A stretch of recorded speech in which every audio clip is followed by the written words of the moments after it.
Specifically with regard to complaints and concerns, there's three different types. There's recreational complaints and concerns, there's expressive, and there's those that are for action. So what do we mean by these three things, and why is it important to know the difference? Well, sometimes people are just poking the bear, right? I mean, they're just bringing forward a complaint and concern so that they can kind of see what your reaction is, right? It's a form of entertainment for some people.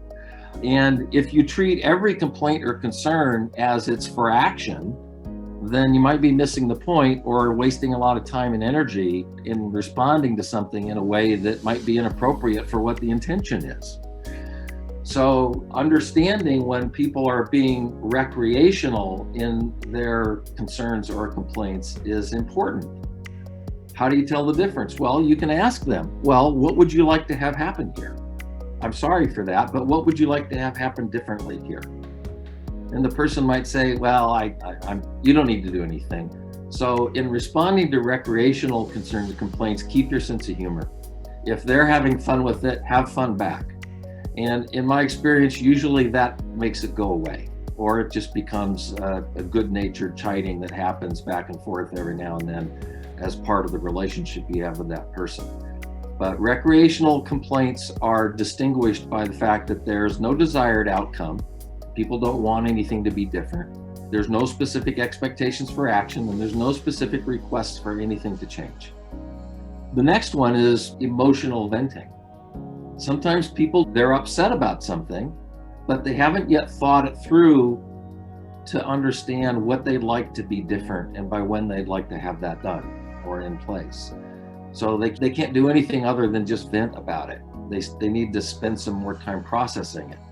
And this is important because if you are receptive to people at a stage of emotional venting, they may be completely satisfied at that point. They feel heard, they feel validated, they feel understood, and in a lot of instances, that's enough, right? Now you, on the other hand, you have a choice to make. You can take a look at what the concern or complaint was, and you can say, they're not asking me to do anything, but have I learned something here? Is there something there that I'd like to do to address this? Because I think that could make our team better, it could make me better, and so I'm going to do something about that. That's entirely up to you. But the expressive concern or complaint, the goal of that is to be understood, it's to be heard. The last is that people want something to change. It's a concern or complaint for action.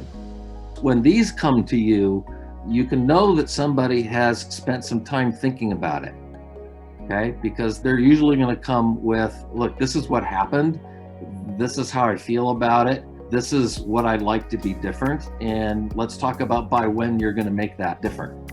Don't feel pressured that every time somebody comes to you with a concern or complaint that you have to immediately give them your final answer. The most important thing dealing with concerns and complaints and upsets is to gather information, and to do that information gathering in a way that helps you understand what's really at the core of that.